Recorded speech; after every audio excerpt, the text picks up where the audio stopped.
Guys, kalau kau perasan aku sekarang pakai Insta360 Mic Pro. Dalam video kali ni aku nak share dekat korang macam mana nak vlog menggunakan Insta360 Mic Pro dan juga S Pro 2. Let's go. Pertama sekali korang kena tekan power button ni 3 kali. 1, 2, 3.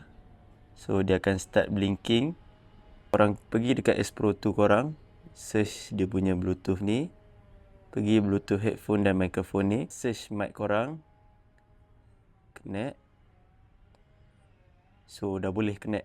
Sebelum ni aku guna wired mic, aku position dia macam ni. Position mic sekarang aku letak pakai velcro dengan magnet sini. Tu letak je.